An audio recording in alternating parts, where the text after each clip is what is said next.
Social media बहुत strong है। एक रात में एक रंग को राजा बनाने की ताकत रखता है और एक राजा को एक रंग। एक बहुत बड़े नाम को जमीन पर गिराने की ताकत रखता है और एक छोटे से इंसान को आसमान तक ले जाने की। प्रकृति कहती है जहां ताकत है उसका सदुपयोग और दुरुपयोग अगर करने में जरा भी गलती की तो वो चीजें विध्वंसक हो जाती हैं। सोशल मीडिया का भी कुछ ऐसा ही है। सोशल मीडिया आज के समय में मोबाइल के थ्रू सब लोग देखते हैं।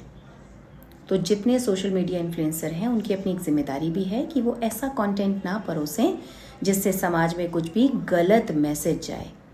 लेकिन आज के टाइम में एक ही होड़ है, मेरे इंस्टाग्राम पे कितने फॉलोवर हैं, मुझे फेसबुक पे कितने लोग जानते हैं, यूट्यूब पर मेरे कितने फॉलोवर्स हैं, उसके लिए लोग कुछ भी कर रहे हैं। कुछ लोग तो नाली का पानी पी रहे हैं, गंदगी खा रहे हैं, फेमस हो गए वो लोग, सेलिब्रिटी बन गए लोगों की नज़रों में, दुनिया के सबसे घृणित कार्य करके। कुछ लोग इतने अश्लील कंटेंट परोस रहे हैं, वो फेमस हो गए, आज वो लोगों के लिए सेलिब्रिटी हैं। इसका मतलब समझिए, अगर फेमस होने के लिए हम कुछ भी करने को तैयार हैं और हम समाज में पहचान पाने के बाद में हमें वैल्यू मिलने लगती है गलत चीज़ों को करने से भी, तो समाज में एक मैसेज आपने ज़रूर दिया कि चाहे आप अपनी नीति, नियम, नैतिकता सबको ताक पे रखते हैं, बस लोगों को आपको जानना चाहिए। ये मैसेज अच्छा नहीं है समाज के लिए।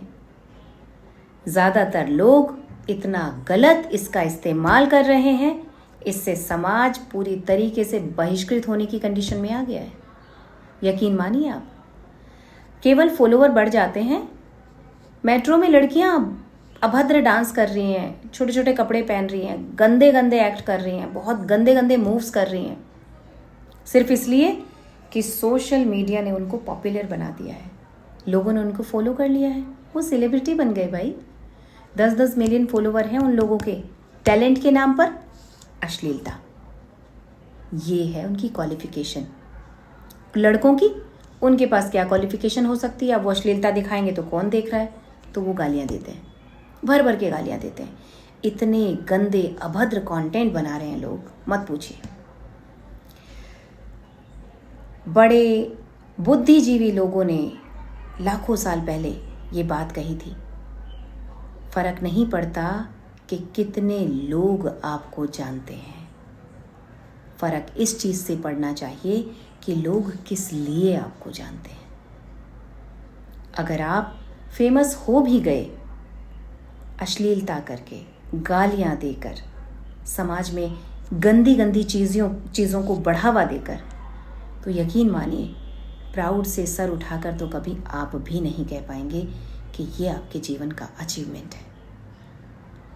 यकीन जानिए, जिस दिन शरीर में से ऊर्जा कम होने लगेगी, जिस दिन शरीर में से ताकत साथ छोड़ने लगेगी और आपको लगेगा कि क्या व्यर्थ मैंने जीवन बिता दिया, ऐसा नहीं हुआ, तो आप लोग इस अकाउंट के नाम से जितनी गालियां लिखनी है लिखकर भेजिएगा, वो दिन ज़रूर आएगा।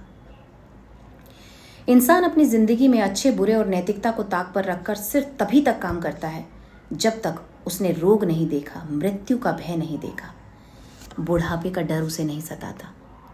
ऐसा वो तभी तक करता है, लेकिन जिस दिन उसने मृत्यु की दस्तक सुन ली, वो कभी ऐसी गलती नहीं करता। वो समाज के प्रति अपनी जिम्मेदारी और अपने जीवन के उद्देश्य को खोजने लगता है कि अरे ये मैंने क्या कर दिया। उसे खुद पर शर्मिंदगी होती है।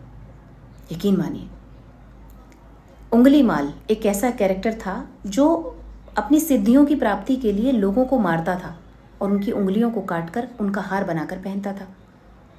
सड़न भी होती होगी उन उंगलियों में, बदबू भी आती होगी, लेकिन वो एक पिशाच की तरह इस काम को कर रहा था। भगवान बुद्ध से एक मुलाकात में उसका जीवन बदल गया। इतना रोया वो, इतना रोया, ये मैंने क्या कर दिया, हाय ये मैंने क्या कर दिया, अब मैं इसको कैसे बदलूं। तब भगवान बुद्ध ने कहा कि जब जागो तब सवेरा। अपनी वीडियो के माध्यम से जितने लोग मुझसे जुड़ सकें उनसे कहना चाहूँगी, जाग जाइए। वहाँ सीमा पर खड़े किसी के लाल अपनी ज़िंदगी दांव पर लगाए हुए हैं और हम अपने देश में ये क्या कमा रहे हैं। जिम्मेदारी सबकी है बॉस, देश में अंदर रहने वालों की भी और सीमा पर खड़े होने वालों की भी। केवल देश की जिम्मेदारी उन्हीं के हाथ नहीं है। अपनी जिम्मेदारियों को समझें, सोशल मीडिया का सही इस्तेमाल करें, समाज को गलत मैसेज ना दें, अश्लीलता ना परोसें। हाथ जोड़कर मेरी विनती है, जैसे ही हम इंस्टाग्राम या फेसबुक या ऐसी जगह कोई खोलते हैं ना अकाउंट्स, शर्म से सर झुक जाता है। 70% कंटेंट क्रिएटर इतने गलत कंटेंट परोस रहे हैं। अच्छे भी हैं, सम्मान करती हूँ उनका, और जो गलत कर रहे हैं उनसे अनुरोध करती हूँ, प्लीज़ अपनी जिम्मेदारी समझिए, अपने देश को प्राउड फील कराइए। सर ना झुकाना पड़े आपके माता पिता को या फिर आपके देश को।